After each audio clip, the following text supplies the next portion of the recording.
On May 12, 1780, Major General Benjamin Lincoln walked out of Charleston with an army that no longer existed. More than 5,000 American soldiers and militia were surrendering with him. Cannon, muskets, powder, fortifications, one of the richest ports in North America, all of it was falling into British hands. For Sir Henry Clinton, this was the victory London had been waiting for. The main American army in the South was gone, and the rebellion there looked broken. 17 months later, another army would march out of another trapped town. This time, the uniforms would be red. This time, the surrender would happen at Yorktown, and the British general giving up would be Lord Cornwallis, the same man who had helped turn Charleston into Britain's greatest triumph of the war. So how does a victory this complete become the first step toward catastrophe? The answer begins with what the British did right. They had tried to take Charleston before. In 1776, a Royal Navy attack on Fort Moultrie had ended in humiliation. 4 years later, Clinton returned with a different plan. He would not batter through the harbor. He would isolate the city, cut its roads and rivers, move siege guns forward, and make escape impossible. Charleston sat on a narrow peninsula between the Ashley and Cooper rivers. That geography could protect the city only while the Americans controlled the approaches. Clinton landed south of Charleston and advanced methodically up the peninsula. British engineers opened trenches. Heavy guns moved closer. The Royal Navy forced its way into the harbor. Then, the American problem became obvious. Lincoln had placed a large army inside a city that could be sealed. The British now attacked the escape routes. On April 14th, Lieutenant Colonel Banastre Tarleton struck American cavalry at Monk's Corner. The blow scattered the force guarding communications north of Charleston and helped tighten British control over the Cooper River corridor. Cornwallis pushed troops into positions that made retreat increasingly dangerous. Fort Moultrie, the fortress that had humiliated Britain in 1776, could no longer save the city. The British did not need to defeat it the same way. They were going around it. Inside Charleston, Lincoln watched his choices disappear. He had roughly 5,000 Continentals and militia, but numbers inside a trap are not the same as freedom of action. Every British trench shortened the distance. Every lost road made withdrawal less realistic. By early May, the bombardment was relentless. Houses were damaged. Fires broke out. Civilian leaders pressed for terms. Lincoln had already rejected one demand for surrender, hoping relief or an opening might appear. Neither did. On May 6th, Fort Moultrie surrendered. British siege works moved still closer. By May 11th, Clinton's artillery was prepared for the final bombardment. Lincoln called a council of war. There was no army coming to rescue him, and no safe road left for thousands of men.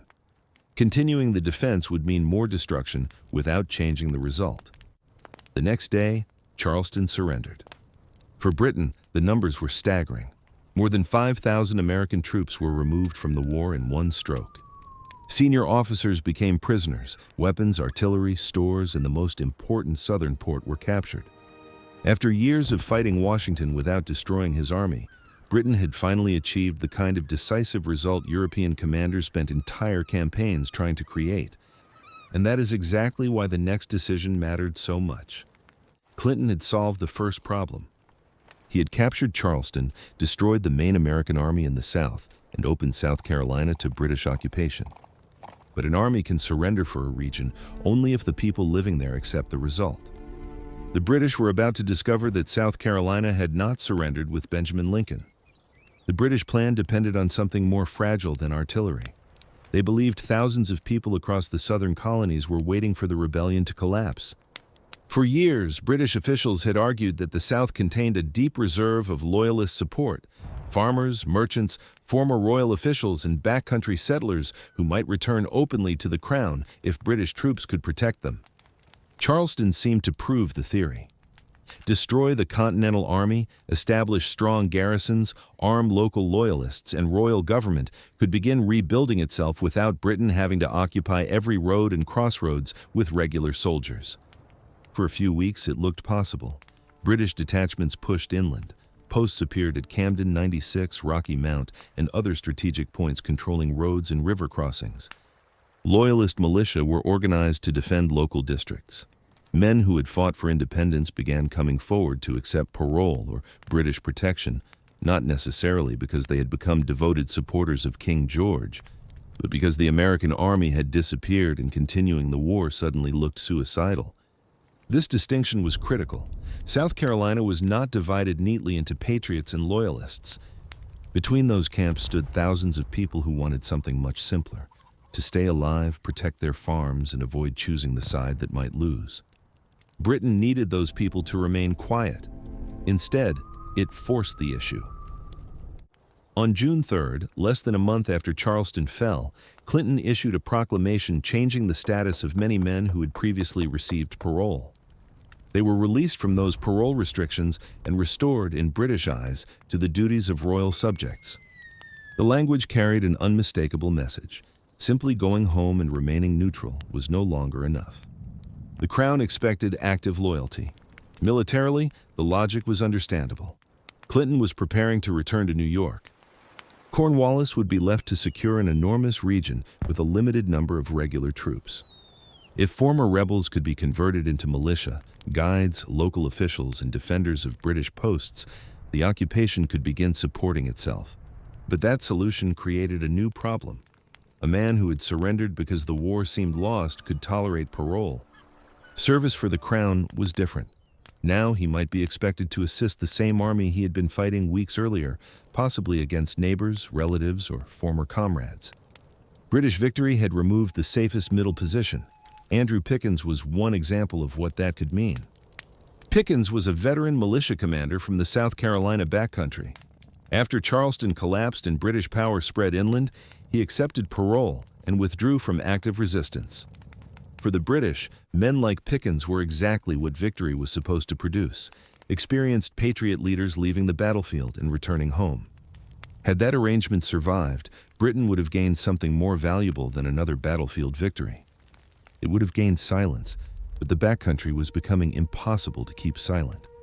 Loyalist and patriot communities had old political, religious, family, and land disputes that the Revolution had armed rather than created. Once the Continental Army disappeared, those conflicts did not disappear with it. They became more local. Raids brought retaliation. Arrests produced revenge attacks. Homes were searched. Property was seized. Men joined militia units partly to protect themselves from militia on the other side. Pickens eventually returned to the Patriot cause after Loyalist forces struck his property, and the security promised by British protection proved meaningless. And this was the hidden weakness inside the Southern strategy. Britain had enough strength to capture Charleston. It did not have enough strength to personally control every district it had supposedly conquered. So Cornwallis needed local loyalists. Those loyalists needed protection. Protecting them required posts, patrols, cavalry, supplies, roads, messengers, and detachments spread across hundreds of miles. Every new position extended British authority on the map, but it also created another place that had to be defended. The occupation was becoming a network, and networks have vulnerabilities.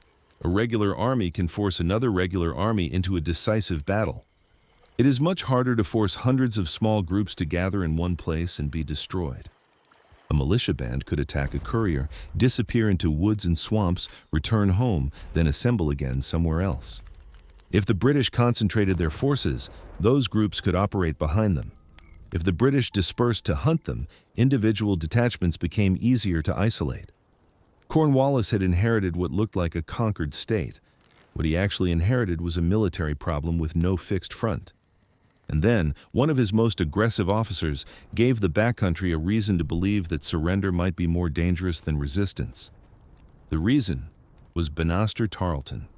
On May 29, 1780, less than 3 weeks after Charleston surrendered, Tarleton's British Legion caught Colonel Abraham Buford's Virginia Continentals near the Waxhaws, near the North Carolina border. Buford had been marching south to reinforce Charleston. Now he was trying to escape with one of the last organized American forces still intact in South Carolina.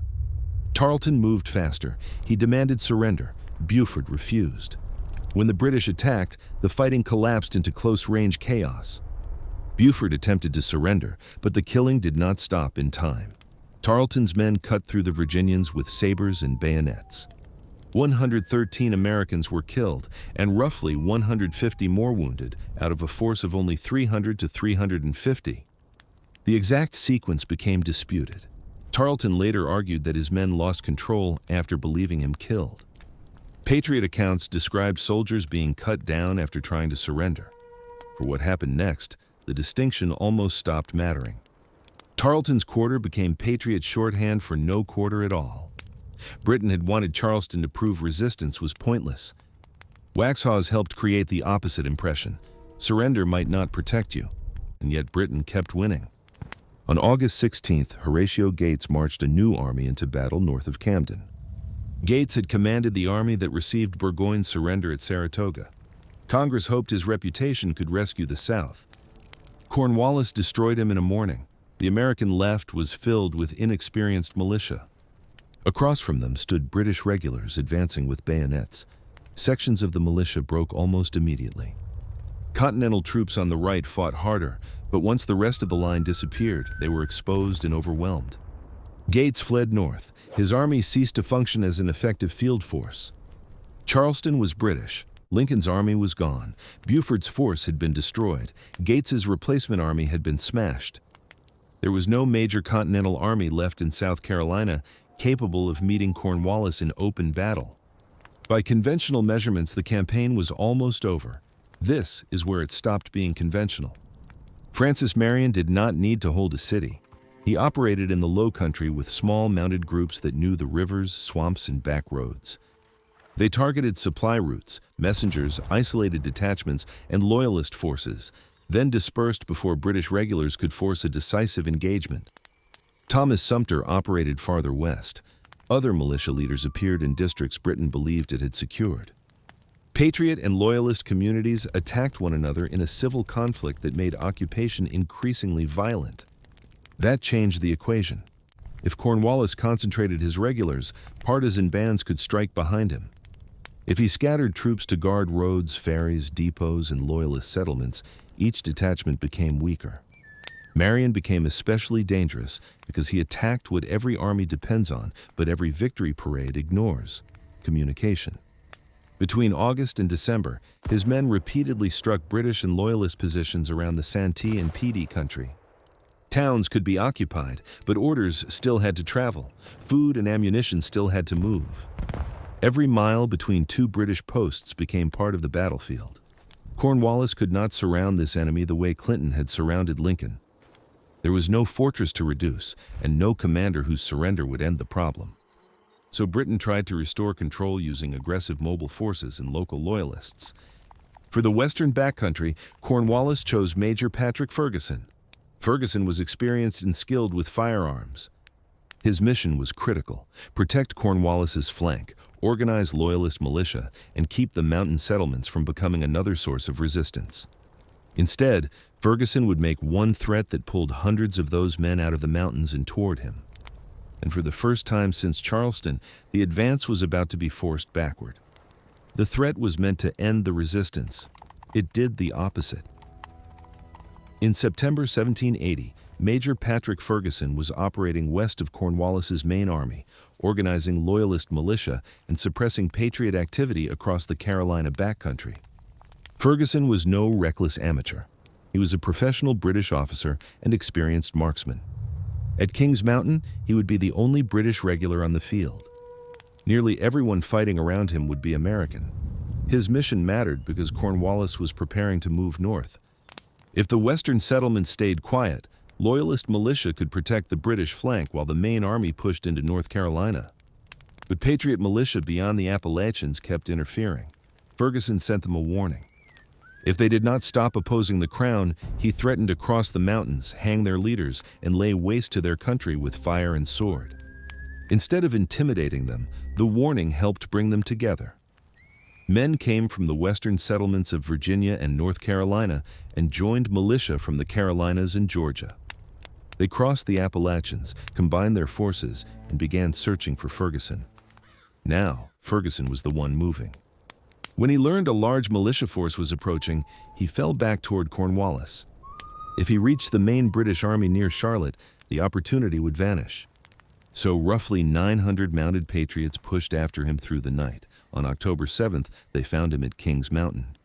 Ferguson had positioned his force along a narrow wooded ridge. His loyalists held the high ground, and many carried bayonets. Any attacker had to climb through trees while men above fired downhill. But the Patriots did not attack as one dense line. They surrounded the ridge. Groups climbed from different directions, using trees and rocks as cover. Ferguson responded aggressively. Loyalists fired volleys, then charged downhill with bayonets. On several parts of the mountain, the riflemen were driven back. And here, the British advantage began to fail. Driving one group downhill did not clear the mountain. The Patriots moved behind cover, reformed, and climbed again while other groups advanced elsewhere. Ferguson could mass men against one threat, but the ring remained. Every charge pulled Loyalists away from another threatened section. The high ground was becoming a trap. For about an hour, the pattern repeated. Loyalists charged. Patriots withdrew. The charge lost momentum among the trees. The riflemen returned. And the circle tightened. Ferguson rode along the ridge trying to hold his force together until he was shot and killed. With their commander down and militia pressing from nearly every side, organized resistance collapsed. More than 200 Loyalists were killed, around 160 wounded, and roughly 700 captured. Ferguson's force had effectively disappeared. That was more dangerous than simply losing 1,000 men. Cornwallis's southern strategy depended on Loyalists helping Britain control territory that regular troops could not occupy everywhere at once. At Kings Mountain, that system had produced a large Loyalist force under an experienced British officer. The Patriots destroyed it in about an hour. Cornwallis now had to reconsider his advance. His left flank was exposed, the western country was clearly not pacified, and Loyalist forces could not operate safely just because Charleston and Camden had been won. He pulled his main army back into South Carolina to regroup. For the first time since Charleston, British expansion had been forced backward. But the Americans still could not simply challenge Cornwallis in another Camden. Militia could destroy Ferguson, raid posts, and cut roads. Cornwallis's regular army was still disciplined, experienced, and lethal in open battle. Washington therefore sent south a new commander, Major General Nathanael Greene. Greene knew that if he gave Cornwallis one large American army to surround and destroy, Britain might recreate Charleston. So he chose a plan that seemed almost suicidal. He divided his army in two. Greene's decision looked like exactly the kind of mistake Cornwallis had been waiting for. The new American commander had inherited a southern army too weak to survive another Camden. Yet instead of concentrating every man he had, Greene divided it. He moved the main force east toward Cheraw and sent Brigadier General Daniel Morgan west with roughly 600 Continentals, cavalry, and militia. By the usual rules of 18th century warfare, it was dangerous. By Greene's rules, that was the point. If Cornwallis ignored Morgan, the Americans could threaten British posts, encourage Patriot militia, and disrupt the western districts Britain had fought so hard to control. If he concentrated against Morgan, he would have to detach troops from somewhere else. Cornwallis chose the second option. He sent Banastre Tarleton with roughly 1,100 men to catch Morgan. This was not an irrational decision. Tarleton's force was built for pursuit. Cavalry, light infantry, regulars, men accustomed to moving quickly and striking before slower militia could escape. Tarleton had spent much of the southern campaign turning speed into a weapon. Morgan understood that. He also understood something more important. Tarleton expected Americans to run. By January 16, 1781, Morgan knew the British were closing. His own force had grown as militia joined him, but retreating indefinitely was becoming dangerous. British cavalry could move faster than many of his men, so Morgan stopped at a cattle grazing ground called the Cowpens. The terrain was open, with gently rising ground behind his front. Instead of hiding his militia or asking them to behave like European regulars, Morgan built the entire battle around what they could actually do. He formed his defense in layers. At the front were selected riflemen. Behind them stood militia under Andrew Pickens. Farther back, on slightly higher ground, waited Continental regulars under John Eager Howard. William Washington's cavalry remained behind the main line as a mobile reserve. The orders to the militia were deliberately limited. Fire 2 good volleys, then withdraw. Morgan was not demanding that farmers with little bayonet training stand until British regulars reached them. He wanted them to use their greatest strength, accurate fire, and then leave before their greatest weakness could be exploited. More importantly, he knew how Tarleton would interpret it. At dawn on January 17th, the British arrived exhausted from a hard pursuit and attacked almost immediately. Morgan's forward riflemen opened fire and withdrew. Tarleton pressed on. Then, Pickens's militia fired their volleys and began falling back. From the British perspective, the battlefield was behaving exactly as expected. American militia were retreating again. After Charleston, Waxhaws, and Camden, British officers had seen this pattern before. Push hard enough, break the militia, keep the pressure on, and the entire American formation might unravel. Tarleton drove his troops forward, but the men retreating from the first lines were not the American army. They were clearing the field for it. Howard's Continentals waited behind them. The British reached the main line and the fight became much harder. Then, during the pressure on Howard's right, an order to change formation was misunderstood. Part of the Continental line began moving to the rear. For a few seconds, it looked as if Morgan's plan had actually broken. The British saw Americans retreating for a third time. They surged after them. And this is where the battle turned. Morgan rode to Howard's men and had them halt and face about. The Continentals turned on the advancing British and delivered a close-range volley into troops that had pushed forward expecting a collapse. Then, the rest of the trap closed. William Washington's cavalry struck into the British flank. Pickens's militia, rather than continuing off the battlefield, had reformed and returned to the fight. British troops that had spent the morning advancing suddenly found pressure coming from multiple directions. The attack disintegrated.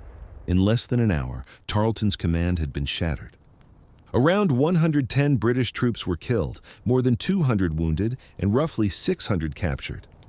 Tarleton escaped with part of his cavalry, but much of the fast, aggressive force Cornwallis depended on for reconnaissance, pursuit, and striking American militia was gone. Cowpens mattered because Morgan had done more than win a battle. He had turned British expectations into part of his weapon. But Greene's larger gamble mattered even more. By dividing his weaker army, he had induced Cornwallis to divide the stronger one. By sending Morgan west, he had created a target Tarleton could not resist. And once Tarleton's detachment was isolated, Morgan destroyed it on ground and under conditions chosen by the Americans. Cornwallis now faced a decision. He could return south, preserve what remained of his army, and concede that Greene had disrupted the campaign. Or he could chase the Americans, recover the hundreds of prisoners taken at Cowpens, and destroy Greene before the two American wings could fully reunite. Cornwallis chose the chase, and to move fast enough, he was about to begin destroying his own supplies. Cornwallis responded to Cowpens by making his army lighter. He wanted Greene caught before the Americans could recover, so he stripped away anything that slowed the pursuit. Wagons, excess stores, officers' baggage, equipment that an 18th century army normally depended on, much of it was destroyed. Cornwallis was converting his force into something faster. For a short pursuit, it made sense. The problem was that Greene understood exactly what speed would cost him. The Americans moved northeast through North Carolina with Cornwallis close behind. Morgan had prisoners from Cowpens to protect. Greene had exhausted soldiers, militia whose enlistments were uncertain, and rivers that could trap an army if the British arrived first. So Greene turned geography into distance Cornwallis had to pay for. The Catawba River came first. Morgan's men crossed before the British could close the gap. When Cornwallis tried to follow, swollen water delayed his army. The pursuit continued toward the Yadkin. Again, the Americans crossed. Again, the British arrived too late to destroy them. These were not dramatic battlefield victories. That was precisely why they worked. Every day Greene avoided battle. His army survived. Every day Cornwallis continued the chase. British soldiers consumed food, wore down horses, moved farther from secure supply, and gained nothing permanent in return. Then Greene added another layer. Colonel Otho Williams took a picked force and operated between the two armies, screening the American retreat and forcing Cornwallis to react to a moving target while Greene's main body raced toward Virginia. The objective was the Dan River. If Greene reached it first, boats prepared along the crossings could carry his army into Virginia, where supplies, militia, and reinforcements were available. If Cornwallis reached him before that crossing was complete, Greene could face another Charleston, an army pressed against water with no escape. By February 14th, the race had narrowed to hours. The Americans reached the Dan. They crossed. Cornwallis did not. He had chased Greene across much of North Carolina, lightened his army to do it, and pushed his men deep into hostile territory. Yet the Continental Army he needed to destroy was now safely beyond the river. Cornwallis had won the race for speed and lost the reason for running it. He withdrew toward Hillsborough and tried to rally Loyalist support. Greene did something Cornwallis did not expect. He came back. Once reinforcements arrived, Greene crossed the Dan again and returned to North Carolina. For weeks he maneuvered without allowing Cornwallis the clean, decisive battle the British commander wanted. Only when Greene believed his army was strong enough did he finally stop. On March 15, 1781, near Guilford Courthouse, roughly 4,400 American troops waited for fewer than 2,000 British and German soldiers. The numbers favored Greene. Experience still favored Cornwallis. Greene arranged his army in successive defensive lines. North Carolina militia stood forward. Virginia militia formed another line behind them. Farther back waited Continental regulars, including hardened Maryland troops. Cornwallis attacked. The first American line gave way. The British kept advancing. The second line fought among woods and broken ground, forcing Cornwallis's units to continue forward while formations became increasingly disordered. Then they reached Greene's Continentals. Now, the British had to fight the strongest part of the American army after already advancing through two defensive layers. The combat became brutal and confused. Units collided at close range. British guards pushed against Maryland troops. Cavalry entered the struggle. At one point, Cornwallis ordered artillery to fire into a melee where British soldiers were fighting alongside Americans, choosing the danger to his own men rather than allowing Greene's counterattack to break the line. Eventually, Greene withdrew. Cornwallis held the battlefield. Technically, Britain had won again. But 532 Crown soldiers were killed, wounded, or missing, about 28% of the force engaged. Greene's army escaped intact. Cornwallis could not pursue it. This was the kind of victory Britain could no longer afford. At Charleston, British success had removed more than 5,000 American troops while preserving the army that captured them. At Guilford Courthouse, Cornwallis gained possession of a battlefield for a few hours and paid for it with men he could not easily replace. 3 days later, he began marching toward Wilmington on the coast, where British ships could finally resupply his battered force. Greene did not follow him. He turned south. While Cornwallis abandoned the Carolinas for a new campaign in Virginia, the American army moved back toward the British posts left behind in South Carolina. The entire logic of Charleston was now reversing. Britain had captured the South by destroying an American army. Greene was about to recover it without destroying Cornwallis at all, and Cornwallis was marching toward a coastline where, for the first time in the campaign, the Royal Navy might not be able to save him. By the summer of 1781, Cornwallis was no longer trying to reconquer South Carolina. He was in Virginia. Behind him, Greene and the partisan forces were dismantling the interior network Britain had spent the previous year building.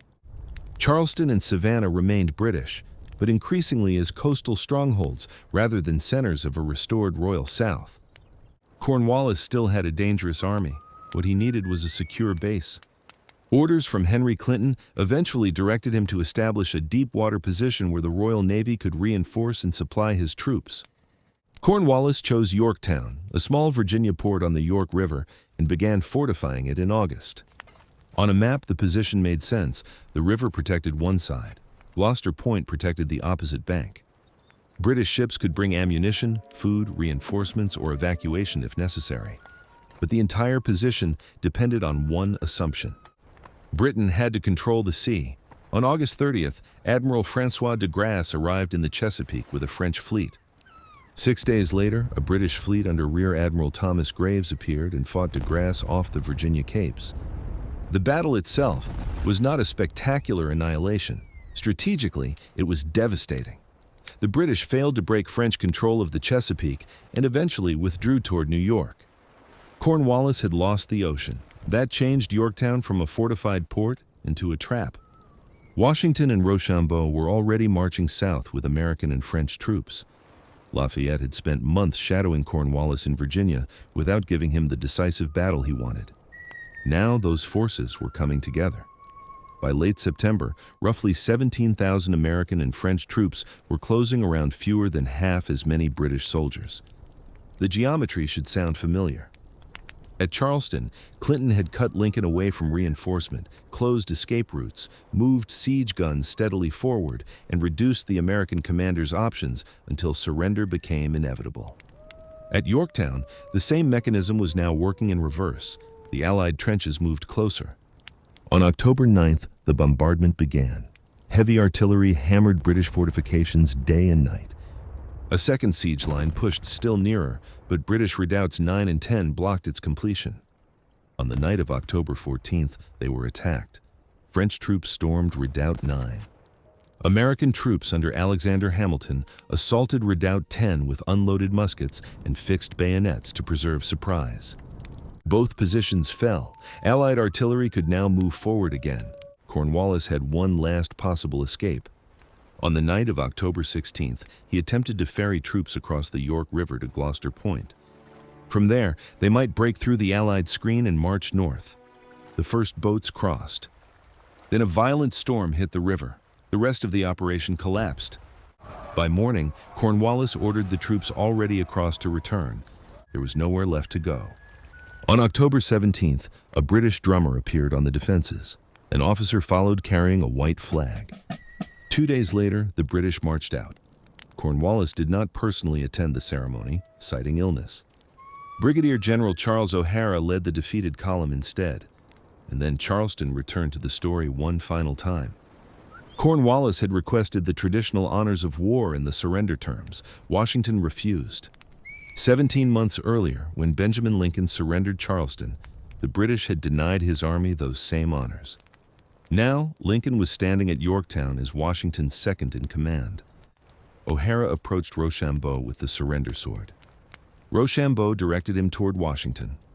Washington, because Cornwallis himself was absent, directed O'Hara to Lincoln. The general, who had surrendered Britain's greatest prize in 1780, now received the surrender of a British army in 1781. That symmetry is dramatic, but the deeper connection mattered more. Charleston had proved that Britain could destroy an American army. What it did not prove was that destroying an army meant controlling the country around it. To turn victory into occupation, Britain needed loyalists, garrisons, roads, supply lines, patrols, and cooperation from people who had not accepted that the war was finished. Instead, pressure created new resistance. Guerrillas made the countryside expensive to hold. Kings Mountain destroyed a major loyalist force. Cowpens destroyed much of Cornwallis's mobile striking arm. Greene preserved his army while forcing Cornwallis to spend men chasing it. Guilford Courthouse gave Britain another battlefield victory that it could barely survive. None of those events alone caused Yorktown. And without the French victory in the Chesapeake, Cornwallis might still have escaped. But Charleston started the chain by convincing Britain it had solved the Southern War when it had solved only its easiest problem. It had captured an army. It had not captured the rebellion. If you enjoy military history where the real question is not just who won the battle, but why that victory mattered, subscribe to the channel. And tell me in the comments, what mattered most in Britain's collapse in the South? Clinton's attempt to force loyalty after Charleston, Greene's strategy of attrition, or French control of the Chesapeake?